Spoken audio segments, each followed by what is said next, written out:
Welcome to the week 2 edition of the Sharp Angles Fantasy Podcast, where Rich and I will discuss an underwhelming week 1, the fantasy future of our one true king, Harold Fannin Jr., preview the most interesting games of the week, and much, much more. So make sure you stick around.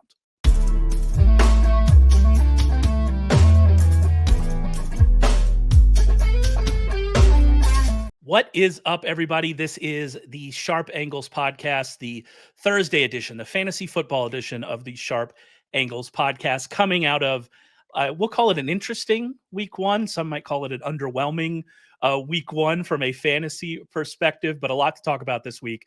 And if we're talking fantasy football, there's only one person to do it with, and that is the one, the only Rich Rebar. How you doing, buddy? Oh, we're doing good, man. It's like kind of, slow out of the gates. You're trying to adjust, these writing up all the games after week 1 is always more expansive because it's one of those things where, obviously all the readers are more engaged early in seasons. Everyone excited about the season. Everyone wants to read about every single little player, right? Like you see Isaac Tesla catch a touchdown. You're like, oh, let me see what about that guy. And you're like, oh, that dude ran 3 routes. And writing up all the different usage about all the different players. And it's one of these weeks because we only have a sample size of 1 where everything means everything and everything means nothing all at once. If some of this stuff happens in week 9, it's like kind of a blip on a radar, but because the season's fresh and it's only sample size, we kind of got to get into the weeds to a larger degree and say, is this some signal or is this noise for the future? Yeah, and we're starting the show this year with this agree or disagree segment, and I assume by week 12 it's going to be a lot harder for me to find things, but this week it's easy, right? Because we don't know. You probably had 17 things that you wanted to put on there. Absolutely, because there's so many things that happen in week 1, some of which we expected, some of which we didn't, some of which are carryovers from last year that holds more weight, some of which are just brand new ideas. You're like, well, I don't really know. We're going to talk about a lot of those types of things. And so you're coming out of week 1 and you're trying to figure it out. But I like that you put in the intro to the worksheet this week about what was true at the end of week 1 last year, right? About Isaiah Likely and the Saints offense and all of that stuff. What was true at this time last year? And obviously none of that ended up, playing out through the rest of the year. And so you have to be very careful figuring out which of these things is real, right? Which of them taking that fun words, which of these things are a signal and which of these things are noise, right? And that's so hard to do. And I just have to say, you spent so long on the worksheets this week, longer than usual, I think, trying to dive through that. And the worksheets this week are great of pointing out those inconsistencies. So make sure you go to the site, make sure you go to sharpfootballanalysis.com and read these worksheets because they're really good this week. And one of the things I really liked that you went into were these new offensive coordinators. And I think you had a lot more annoyance with the new offensive coordinators than I guess we're excited about some of the stuff you saw. But it was interesting how many new OCs we had and how kind of pivotal roles they played with guys that we were excited about from fantasy and kind of had a disappointing week 1.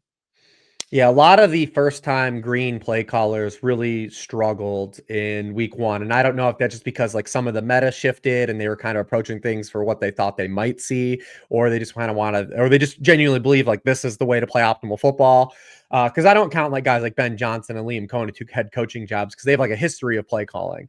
But really kind of Tanner Engstrand was really the only guy who kind of really showed out as a first-time play caller in week 1. I remember watching the Jets at 1 and, kind of telling my son at 4 when we were watching the Lions, I was like, well, why didn't they hire that guy? He was with them, instead of the other guy. I was like, I don't know what the interview process was, but I was like, man, Lions would look really good if Tanner Engstrand calling those plays in this game. But there was a lot of guys. Josh Grizzard really struggled with Tampa Bay. And a lot of these guys did what they told us they're going to do. Grizzard told us, I want to put an emphasis on the deep passing game.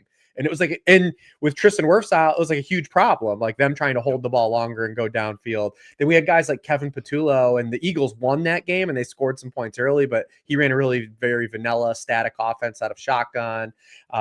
We had Nick Caley. Nick Caley almost broke me during this week. The things he did in that game, especially as his first time, because he was a guy I was genuinely excited about because he comes from the Holy Grail, right? He's off the tree. He's supposed to, he's supposed to be a chosen chosen one. And it's like, you didn't take anything away from Sean McVay. You did none of the things Sean McVay did. You did stuff Sean McVay did 8 years ago. Just like run a 10 of 11 personnel while one of your second best receiver was hurt, and while you're playing guys like Justin Watson and Xavier Hutchinson. It was pretty frustrating. I will say a lot of those spots, though, while I was critical of those first-time play callers, I also want to see how they adjust. Because they a lot of them did fail, and I want to say, all right, I want to see how they adjust and they calibrate. Because Zach Robinson was this way last year, right? Zach Robinson kind of was finding his way with the Kirk Cousins and his injury, and he kept trying new things, and there was like a constant adjustment for the Falcons offense last year, and that's what you want to see. These guys that did struggle, it was their first time. It's a hard job. Now I want to see how they adjust, how they calibrate, coming off of that week 1. Yeah, and I think that that's fair, and I think that, like, moving forward, the things we need to see, especially like, with the Texans this week, who aren't really in a great spot again.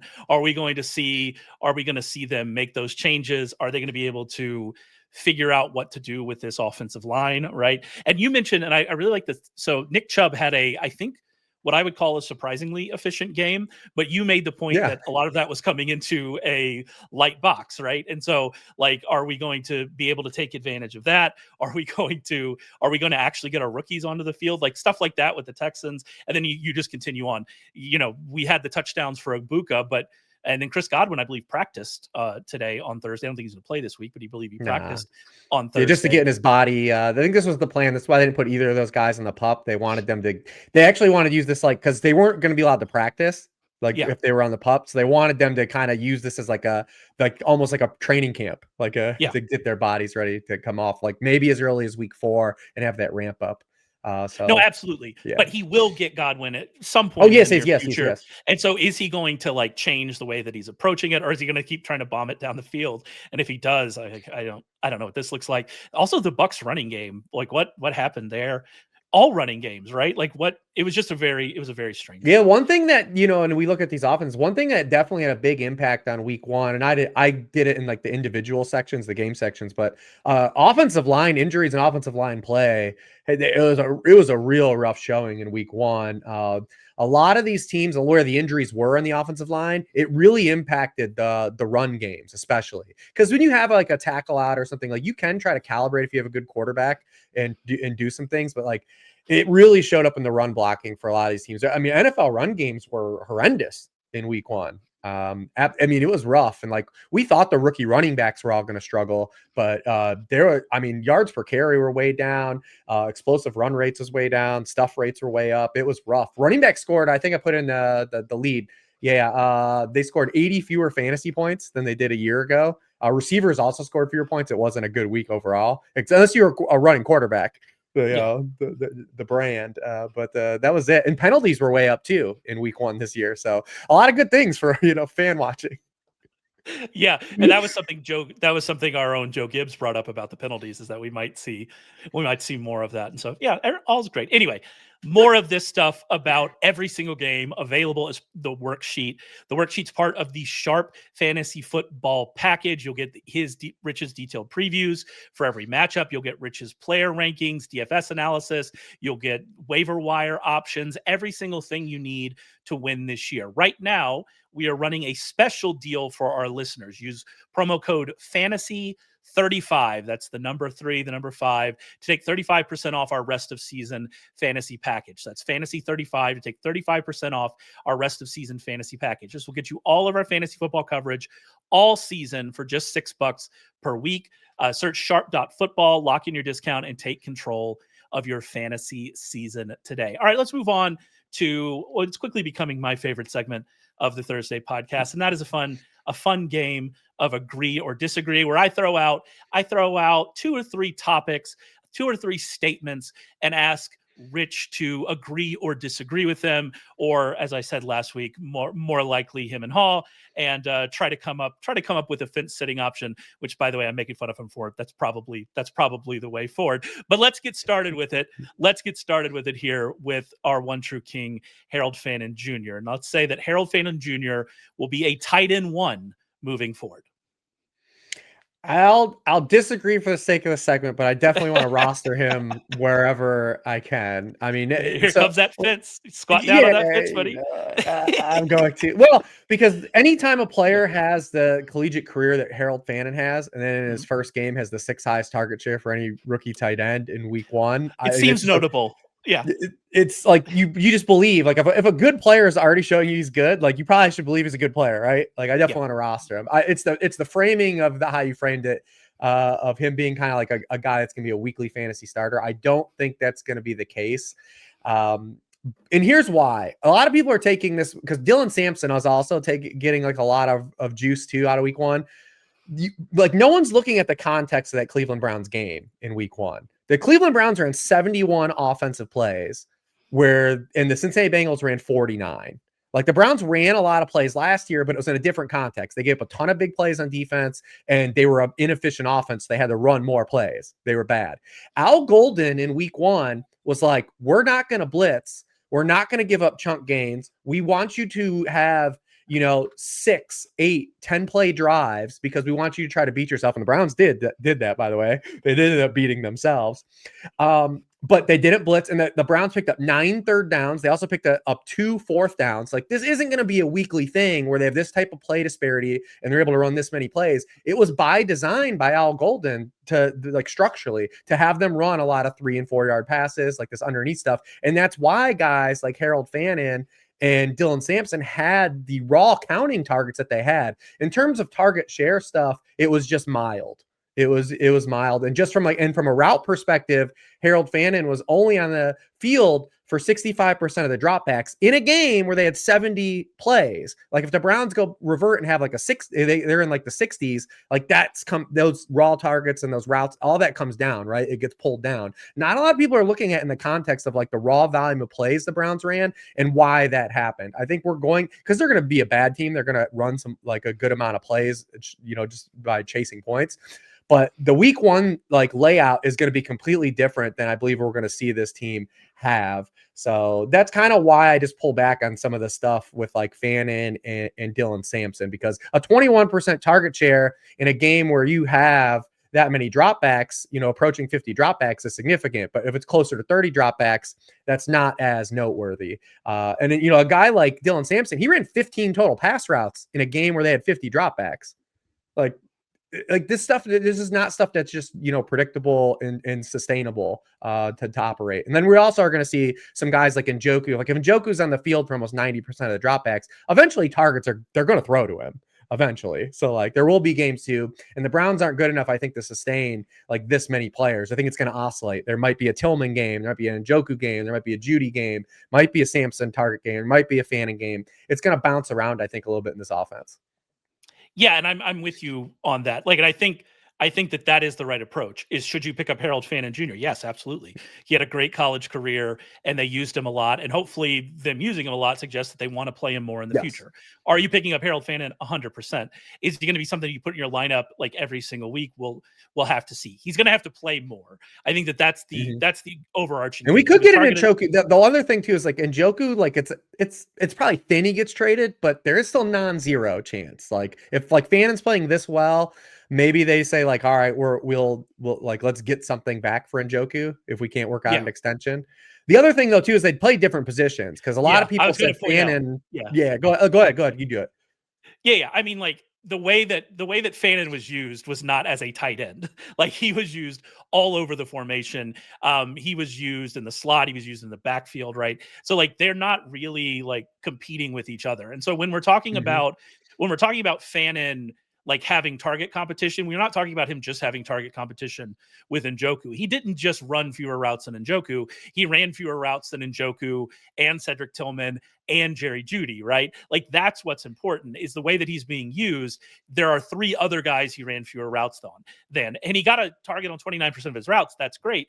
That's not sustainable. Trey McBride was a tight end with the highest target rate per route last year, and it was 27.5%. And so we don't expect him to do that. So ultimately, like, the overarching idea here is that I think for Fannin to pay off some of the prices people had to pay for him. He's going to just have to play more. Can he? Sure. And your point about play volume, I mean, we saw the Browns with Flacco in 2023 be 5% over their expected pass rate. And so we have seen this offense be very pass heavy. Are they going to have as much just pure snap volume? Probably not. Like you said, there were lots of things that led to that, but we have seen them be pass heavy as well. And so there are lots of reasons, there are lots of upside cases here for Fannin, but I think if you're getting excited about him, and there's reason to, again, he had a really prolific college career. You liked him coming out for sure. There are reasons to get excited about Fannin. We're not throwing cold water on that, but we just need him to play more, I think, is the overarching idea. Yeah, I hate when I always got to be the dude to piss on the dude I liked, you know, like, you know, well, like, because I do love Harold Fannin. You should pick him up. Yeah, no, absolutely. Like, we're but if the Browns like got dusted this weekend and like just looked inept, would anyone be like shocked? No, not. That's kind of. And that's the other element too, is like how many spots, because this was the best spot the Browns had to open the season. Like this was the game, right? Versus Bengals. And now it's Ravens, Packers, Lions. Even though Lions had a lot of issues defensively, they were fine. Vikings, then Steelers. Then you do get a Dolphins game, which you probably feel real good about now.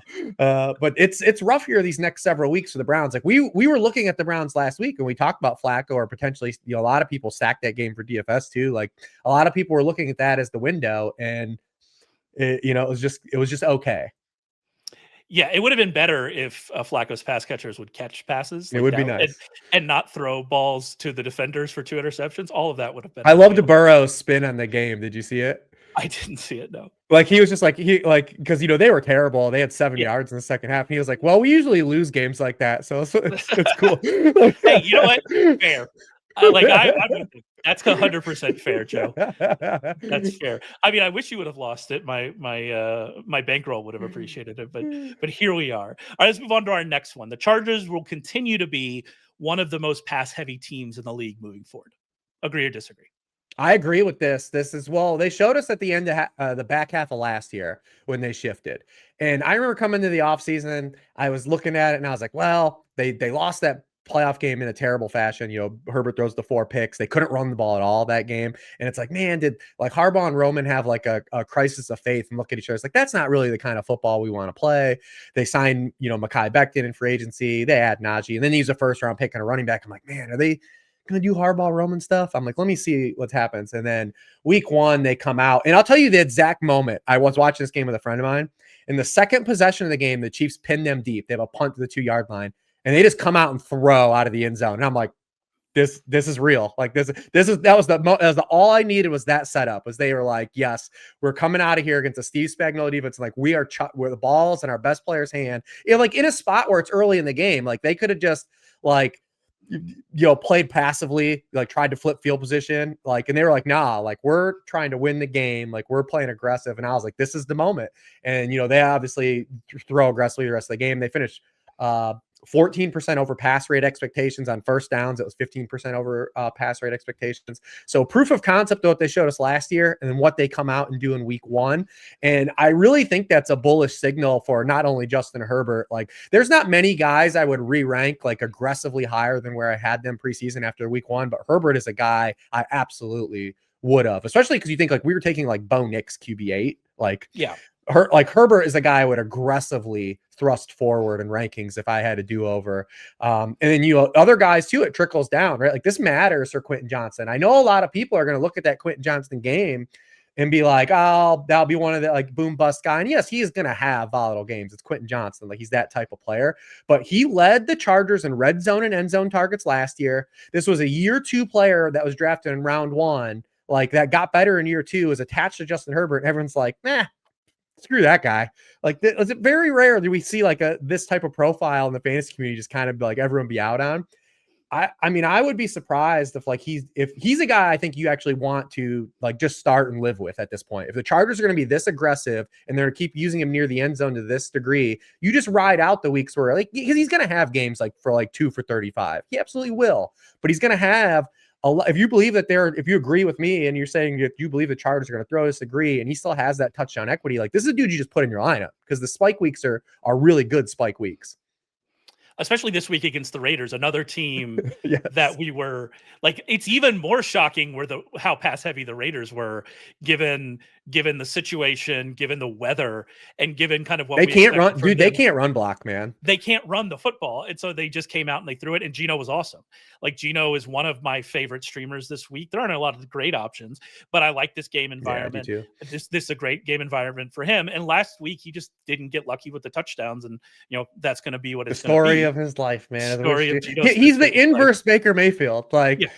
Baker just somehow lucks box into 4 touchdowns. He plays like a terrible game, and it's like, 3-3. He did, to be fair, the 2 Igbukah touchdowns were just, they were dimes. Like, just absolute sick throws. That game winner was like, the first Igbukah touchdown was a beamer. Like, that thing was hot. I like watching the game winner, because like it was like he saw it and his like feet got happy, and then he just ripped it. And I was like, yeah, this is great. Thanks, Baker.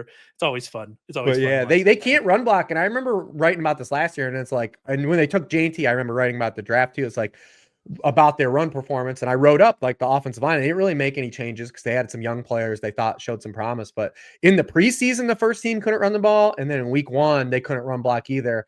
Ashton J&T had 19 carries. He was hit at the line or behind the line of scrimmage on 15 of them last week. He averaged negative yards before contact per carry. Like, that's what we were talking. But he wasn't the only one. I think there were like 3 other running backs talking about all the running back injuries. Yeah, it wasn't ideal. They said offensive line play was real rough, and I think it's you follow him too. Is it Vic Tafer? You're better at the surname pronunciation than I am.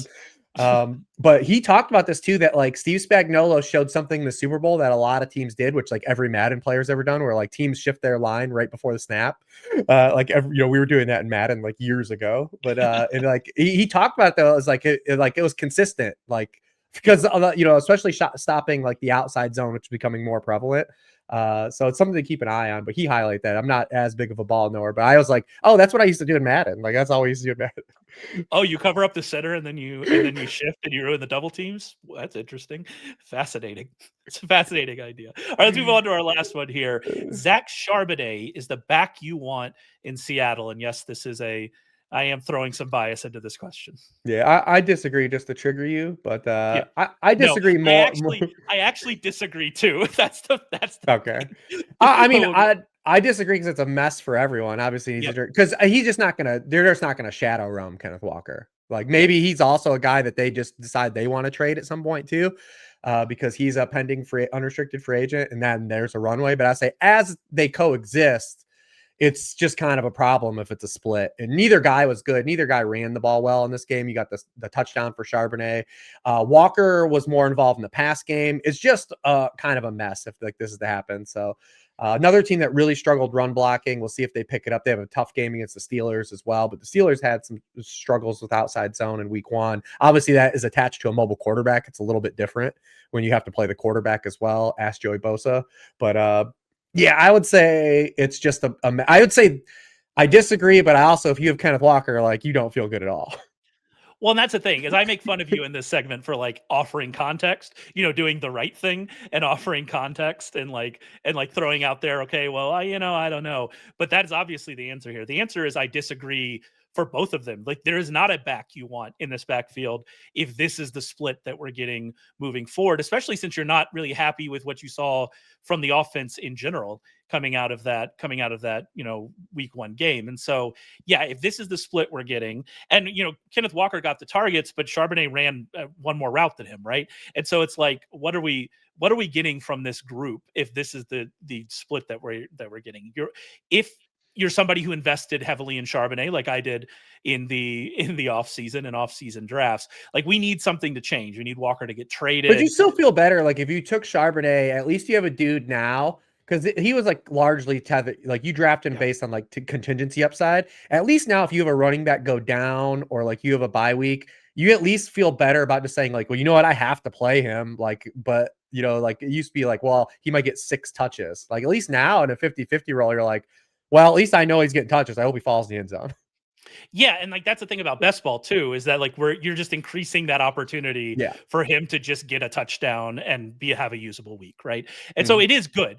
Week 1 was good for people who drafted a lot of Zach Charbonnet, myself included. But like there's no reason to victory lap this because it's not great overall. And I think that that's the biggest kind of takeaway here. All right, let's move on and start talking about the game previews. Before we do that, I do want to remind you that every single one of these games is a player-by-player preview available at sharpfootballanalysis.com from Rich Rebar. It's part of our Sharp fantasy football package. You can use promo code fantasy35. That's fantasy, the number 3, the number 5, to take 35% off our rest of season fantasy package over at sharpfootballanalysis.com or sharp.football. You can get there both ways. Make sure you go and check that out. Also, by the way, you're listening to this, wherever you're listening to this, make sure you subscribe. A podcast, your podcast player of choice. If you're watching us on YouTube, first of all, we appreciate it.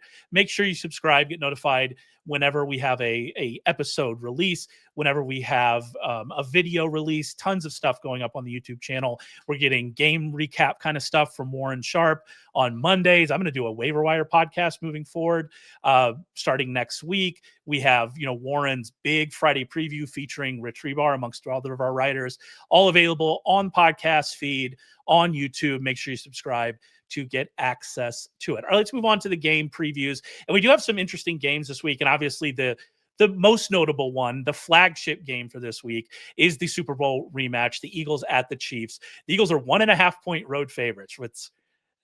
Can you do you remember a time where the Chiefs were home underdogs, like not like in a week 18 where they were resting everybody? Like this is We'd this have is to an look that up. But yeah, the last time they were, this is home an dogs. interesting. Who Yeah, do you this think is their very quarterback was the last time they were home dogs? Like Tyler Palco?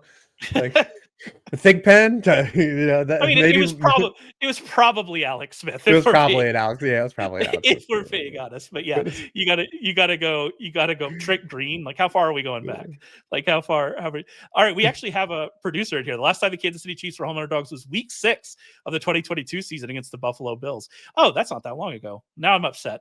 I'm upset with that stat that it wasn't as long ago. Either way, this is not. that's a bummer.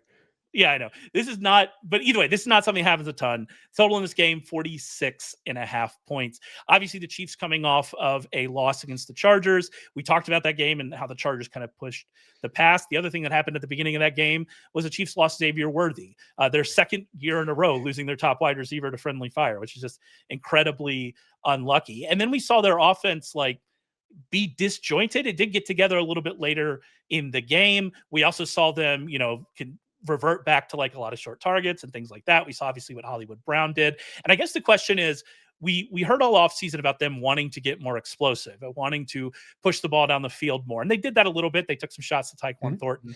But I wonder if what we saw against the Chargers was them just reacting to this sudden change and what was obviously their game plan with Xavier Worthy, or are we kind of stuck here with this offense kind of being more middling and not really giving us the fantasy points that we're looking for moving forward? Yeah, and I think you and I were kind of more hesitant on just like fully buying like the Chiefs will be back because it's like, dude, like they're like, the best of the Chiefs overlapped literally the apex of a Hall of Fame tight end and like Tyreek Hill at the apex of Tyreek Hill. And it's like, it's just hard to manufacture like what those two players at the heights of their powers with Patrick Mahomes like brought to the table. And a defensive meta that fit that idea much better than it does now, right? Like it was like this confluence of things. Yes. You had one of the greatest tight ends that's ever walked the planet, one of the best deep threats, most explosive deep threats we've ever had, and a meta that fit that with a quarterback that fitted as well. And you're like, all right, well, it worked then. Can we bring it back? I don't know. Like, it's like, is this like are we doing like a remake of a popular old show? Like, is that kind of what we're looking at here? Like, it just might not be possible. They did take the shots though. Thornton got some shots, and we want to see more of that, I think. Yeah, and they have to. But like you're worried about the one, like the immediate, like just level of talent they're putting on the field on offense, and then you're just worried about like the marriage of like they just still can't run the ball. Like that's like the thing. Like those Chiefs team, and it was always an Andy Reid thing, right? Like Andy Reid always got backfield production. And remember, you always wanted an Andy Reid running back. And like these last couple of years, you don't want an Andy Reid running back. Like it is that like, and we thought Pacheco maybe like just coming off of the injury that sapped him at the end of last year was going to have this runway of like just resetting. And they just did, they rolled back the same like backfield that they had, you know, at the end of last year, where he's sharing time with Kareem Hunt. They're using Kareem Hunt on passing downs and in short yardage. And they just don't like, it just doesn't feel good. Like when you watch the Chiefs, like everything feels like work. Even their best moments last week, outside of the one awesome play call to Travis Kelce, that touchdown, but like Mahomes was just pulling, you know, shit out of his ass again, man. Like that, like he made a play where he flipped the ball. I think it was to Pacheco, like going down obviously the Hollywood ad lib where he finds Hollywood just like, he's like perpendicular and throws the ball 50 yards in the air. Like it was just a lot of Mahomes doing Mahomes stuff. Like it felt like a lot of work. Like and that's how the Chiefs have felt like these past 4 years. Like the best of their offense just feels like it's cutting teeth. And that's how it felt again. Like, how can we possibly, outside of the Eagles defense and where it's at right now, like feel great about them with just running this offense through essentially Hollywood Brown, a soon to be 36-year-old Travis Kelce, Tyquan Thornton, and Juju Smith-Schuster. Like, you're just not excited about it. It's really like this game could turn into like a slog and not be that fun at all. The one thing you're hoping is that both these defenses still are trying to figure out how they're going to calibrate like all these moving pieces. And it's great that the Eagles are involved in this game because they're a great example of this too, because it's early in the season. Don't assume just because the defense is bad week 1 or even the opening month of the season, they will be bad all year. The Eagles are a testament this last year, right? Like the opening month of last year, the Eagles were getting shredded through the air. They make some adjustments in terms of personnel, and then they're like the 85 Bears the rest of the way out. So I do believe like Vic Fangio is a good enough head coach and Steve Spagnuolo is a good enough head coach. Like these teams are going to figure out defensively how to work around the new pieces that they have, because they both just lost so many pieces defensively that it was going to be a little bit of adjustment, I think, for these teams. You hope that if you're the Eagles, you don't have to keep playing Adoree Jackson at all. Maybe that's your angle, right? It's like you just don't have it. Well, they've already said that he's going to start this game again, and yep. I would encourage all of you to pray to whatever God you worship that we get some Tyquan Thornton on Adoree Jackson, because that would be a pathway to big plays, and we would be excited about that. The other part of the Mahomes performance that I do think we need to mention, and this could help his kind of ultimate, like where we end up with him for fantasy, is he did run a lot in that game. They were all scrambles. His scramble rate was 13%, which is the highest. I mean, it's not going to be that high for a whole season, but if it were that high for a whole season, that would be the highest of his career. And I wonder, just with kind of, like you said, it's hard work. He's having to work really hard to make any of this happen. I wonder if part of that bleeds into, okay, well, I'm just going to take off and run like I did against the Chargers. So maybe we get a little more of that. I don't know, though. It seems like just kind of one of those one game blips with the situation. What do you think? And people forget how good of an athlete he is. Like people dunk on him because they're like dad bod Mahomes, but like the dude he's got athlete genes. Like he's a good athlete. Somebody said that Caleb Williams runs like fast Mahomes, and that made me laugh because it's 100%. It's pretty good. It's 100% true. You know, you mentioned the Chiefs backfield already. I think like we're out of that. That's until that situation. If that situation ends up into a more, you know, defined role, we're just out on that because they can't run and, you know, it's split.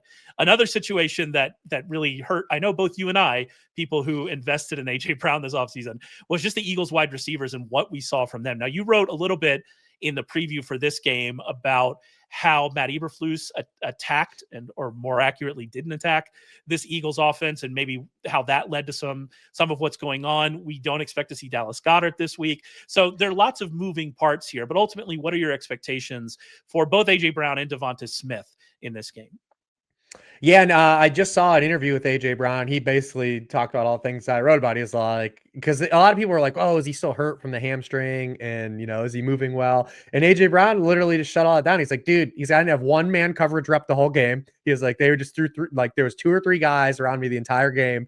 He was like, "That was the plan." I wrote about it with like I said, he did like what Al Golden did. Like the whole plan was just like not blitz, play a lot of shell coverage, make them dump the ball off. And that was like what happened. Jalen Hurts targeted wide receivers 35% of the time. It was his lowest target rate to wide receivers in a game in his career. That happened also across the league. It's something to look around. Joe Burrow had his lowest target rate to wide receivers in his career. So did Brock Purdy. That was a little circumstantial of what happened to him because no one's throwing to, Sky Moore, Russell Gage, and Marcus Valdes-Scantling at this point.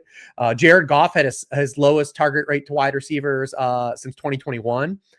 This is going around. So like we're back still, like we're not out of this like shell coverage like game, but forced a lot of these teams to just really kind of nickel and dime their way down the field. And the Eagles were one of them. Kevin Patullo also like didn't have an answer for that. Like, his first game as a, offensive coordinator. Just like I said, because what Jalen Hurts, he doesn't play. You're not going to play a lot of under center anyways with Jalen Hurts. He never has.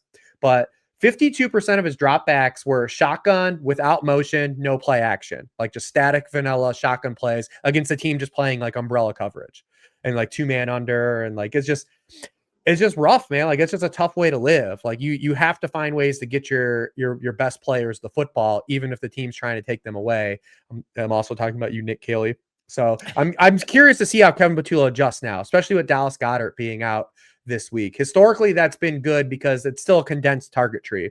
I know Jahan Dotson had the big play, and they're probably going to run a lot more 11 personnel with Goddard out because they're just not going to run Kylan Granson and Grant Calcaterra out here in the same capacity they did Dallas Goedert. We saw evidence of that last year, even though it was a different coordinator. It's not going to happen. So it's got to be an A.J. Brown and Devontae Smith game. It's got to be. Because Spags took out Saquon Barkley last year in the Super Bowl and was fine with it.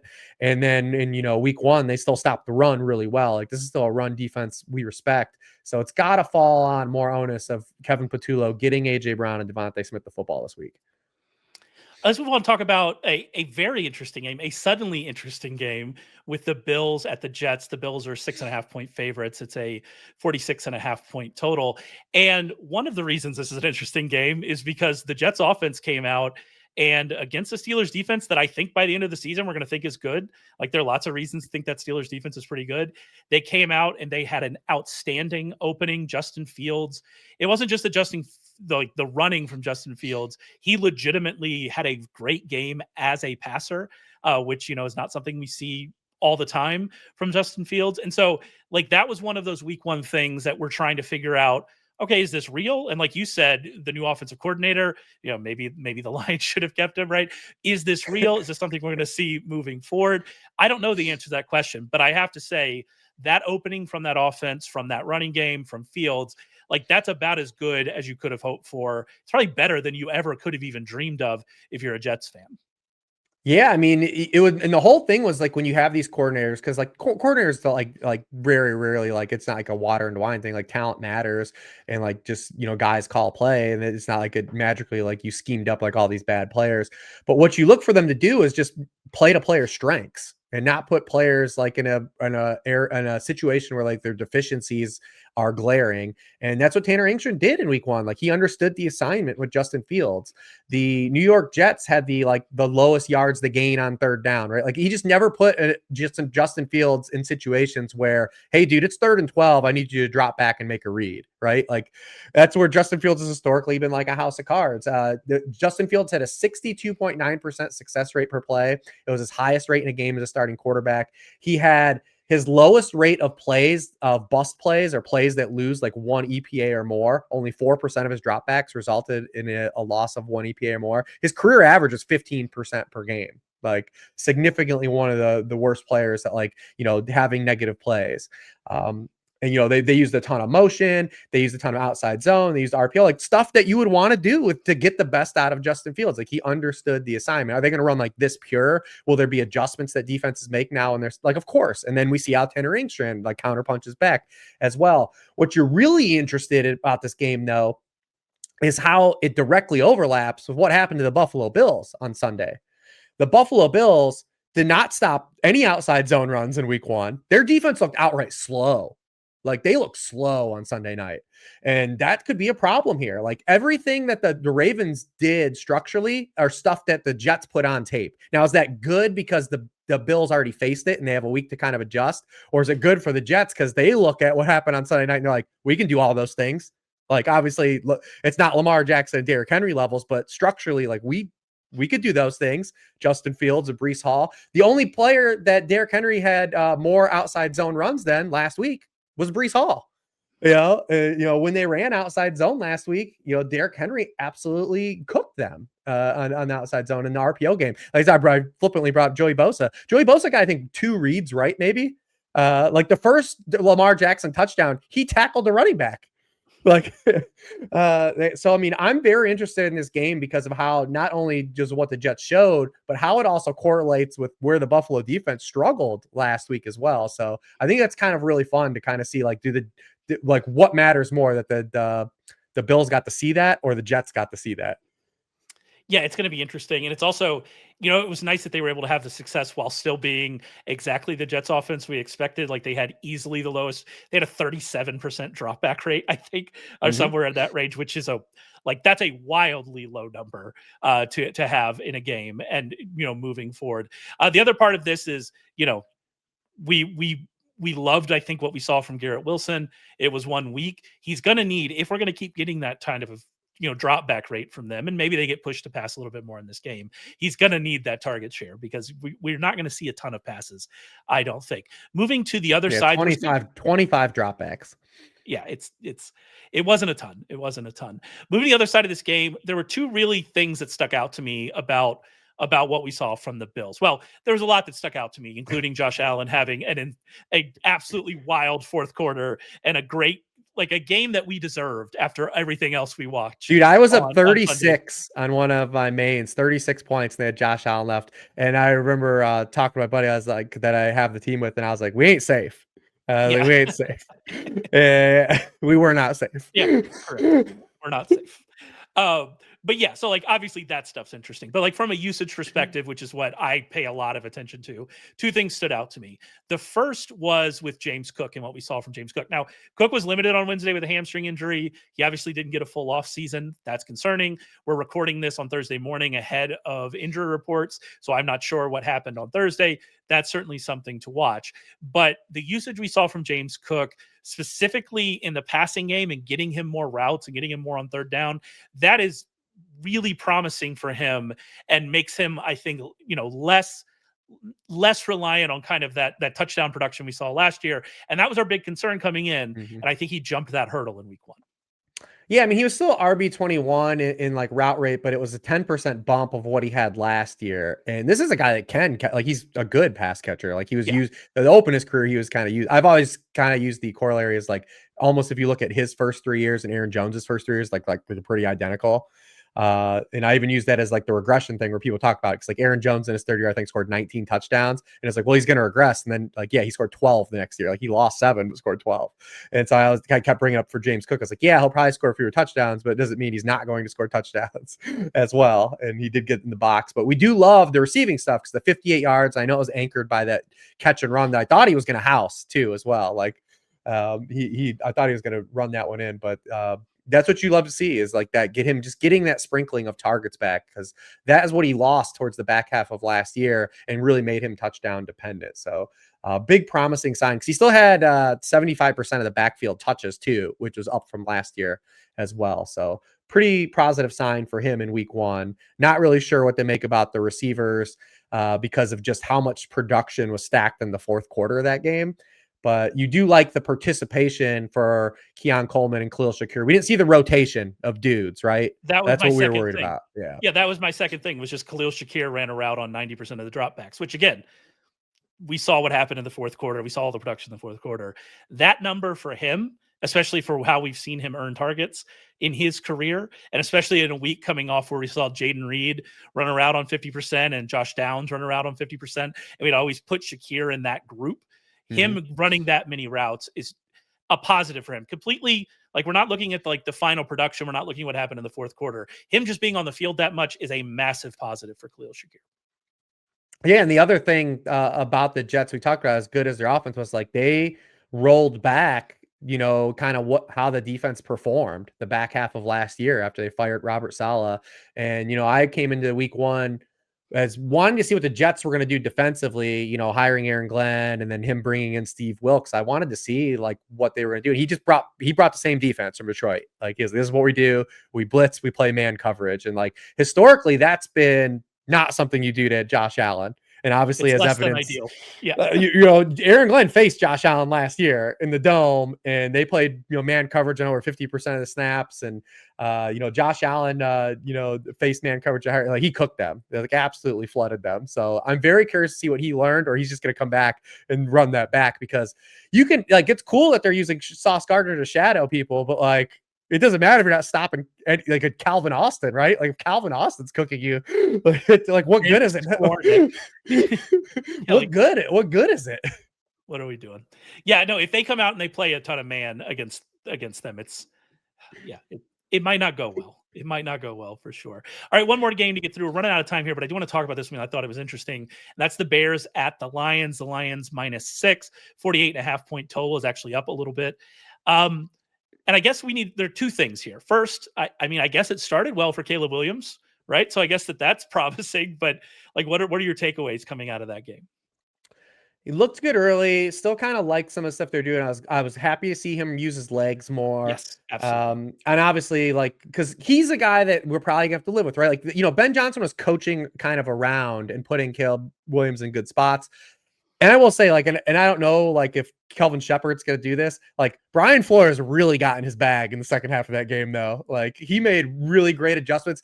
There were plays where, like, they were showing, like, cover 2 pre-snap, and they drop guy. Like, they were doing all kinds of stuff, like, dropping guys into, like, quarters. Like, it was Brian Flores special the second half of that game. And it's just real hard for a lot of quarterbacks.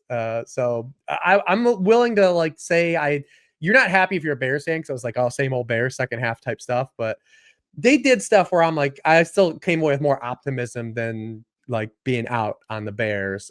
Caleb was just really inaccurate though, too. And like, that's something we might just have to coach around and work around.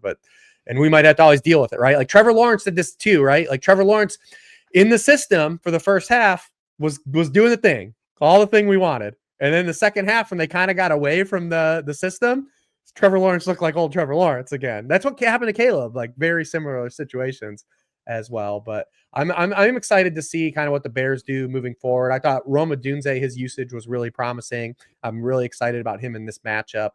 But yeah, I'm still optimistic on the Bears. And then on the other side, the Lions, obviously the worst offensive game we've seen from them in a very, very long time. A game where they just couldn't get anything going down the field. Another one of these first-time play callers that we have to see some adjustments, because what we saw last week with the talent they have, it wasn't good enough for what we expect from this Lions offense. Yeah, Warren talked about this. I wrote about it too. Just the frustrating part is these guys that got hired internally. I bring up, Grizzard and especially John Morton. Like, you were in the building, like, what was successful. Like, why would you like really like make wholesale changes? Like, that's the frustrating part. And, we've seen Jared Goff not operate under center to the degree he was under Ben Johnson. They're not doing things with motion and play action that they were doing. Because obviously, if you're not playing under center, you remove kind of a lot of snaps where you can utilize play action. They weren't able to get any like horizontal in breaking stuff that Ben Johnson's like a huge staple of his game. And it just turned into a lot of, like, again, static vanilla shotgun. You're playing zone. We're going to check down and you come up and tackle us, and we're punting. Like, that's exactly what happened. The other thing that happened with the Lions that one of the questions we did have was the offensive line pieces changing, and especially on the interior. And because one of the staples, especially for Jared Goff, because Jared Goff's been in different systems, but the one thing Jared Goff has always needed is that marriage of run game success and then being able to pass off of the run game. If Jared Goff has to turn into a drop back passer where the defense knows he's throwing the football, it's never been great, right? Like, he's needed some hand holding in that regard, or a lot of things schemed up for him through Sean McVay and then Ben Johnson. I actually saw the stat, like, he hasn't won a game without like either of those guys. Like, that's going to change. Like, the Lions will win games. And honestly, the books are telling you to be in on Lions this week, right? Like, 26.5 point team total. Their favorites at home, like a flop lag spot. But I am worried about the interior offensive line, like especially the running game. I mean, Jahmyr Gibbs was another one of these guys that just couldn't get going. He was hit at or behind the line of scrimmage on 2/3 of his runs. Same with David Montgomery. It was just real tough, like them trying to work around these interior line off changes. So that is one thing I'm definitely watching to see how they work around. Yeah, we have a lot of those kind of like those. Are you brave enough to buy the dip. We got a lot of those situations. That Patriots-Dolphins game is just it's talking to me like the Green Goblin mask, man. Like it is. I brought up. I was like, I'm definitely doing a single entry Dolphins game, but Oh yeah, again, it's they're not even a down 2 question. linemen too now. It's like we're back to the last year's offensive line.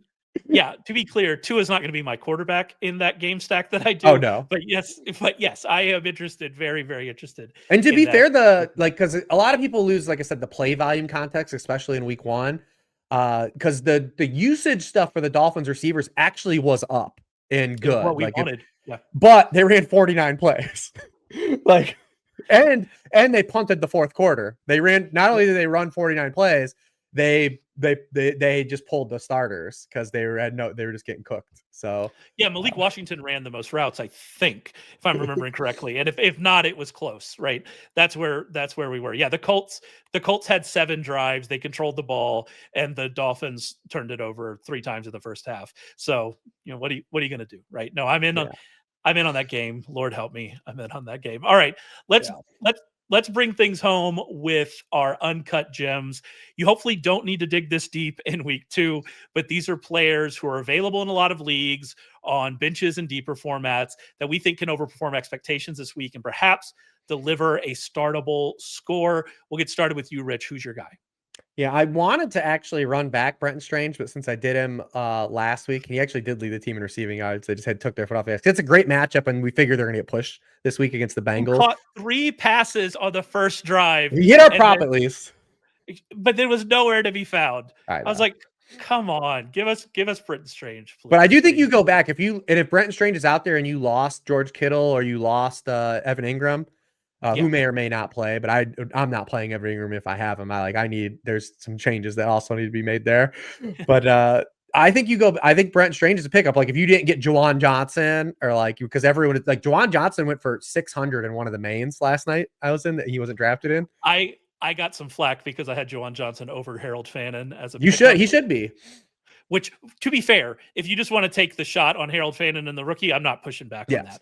But I had Juwan Johnson higher because he ran 100% of the routes. Like, what are we talking about here on a team that just needs targets? Yeah, the Juwan Johnson look, and we have this beautiful Severance tie-in. Like everything's perfect about Juwan Johnson. So, but I'm not going to use Brenton Strange. But I just want to throw him out there that I think that you go back to him and it's they're going to get pushed. They're going to have to score points. I actually, not even as a bit, because I know this is 2 weeks in a row. I'm going to go with Alec Yemunor. Yeah, what a rate. This wasn't your dude, was it? It's not my dude this week, but he is definitely my dude that I think I tried to get us to draft on every single DraftKings draft we did together this year. He's going to be a real big pivot play too. Like Calvin Ridley's tracking for massive ownership in DFS this week because he's so cheap. Like his pricing is crazy. But Yemunor had a really low key, because the box score was trash. We knew it was going to be trash. Like that Titans offense going to Denver, that was as expected, the outcome of that game. But underneath, and obviously he had the one play that they could have challenged, and Brian Callahan owned that. He was like, "Yeah, I should challenge it. I didn't really understand the rules." Amani Hooker's on the sideline, he's pointing to his elbow, you got his elbow down. But he was on the field for 82.4% of the passing plays. That was 4th among all rookie wide receivers in week 1. He was a full-time player. Tyler Lockett only played in 11 personnel and only in the slot. So he worked as the clear wide receiver too. He also had 28% of the team targets. He wasn't getting cardio. They were trying to give him chances to win. And I think Cam Ward's going to give him chances to win. I think it's a big problem. If you were in on Conquo, the fact that Yemunor already had 28% of the team targets in week 1, because that was the behind the thesis, the play for Conquo, right? It's already in jeopardy, week 1. But they're gonna have to throw again. So I like going to him. I think that he's low key looking like a guy that you can probably flex out and take a shot on getting a splash play. Oh, absolutely. He was just behind Quentin Johnson in the waiver column this week. His usage was great. Van Jefferson ran just 3 routes. DK ran just 5 routes. Like you said, Tyler Lockett ran fewer routes. He ran 26. Yeah, this was absolutely. And the quarterback, right? Cam Ward's gonna this is struck the infrastructure, the way Cam Ward wants to play is good for a player like Yemunor. The way he wins is Cam Ward's gonna facilitate him trying to win that way. he's going to give him chances, right? And we even saw that in the Denver game. Like Cam Ward, obviously the numbers for Cam Ward don't look great, but he was in Denver for his first start going up against that defense. But his numbers would have looked a lot better if he didn't have several drops from several wide receivers. I think what we saw from Cam Ward in week 1 was very, very promising. If you're a Titans fan, as I was at one point in time in my life, unfortunately not now, stuff happens. But if you're a Titans fan, you have to be relatively pleased with what we saw. Although it would be great if maybe. How do you feel about them wearing the Oilers uniforms as throwbacks?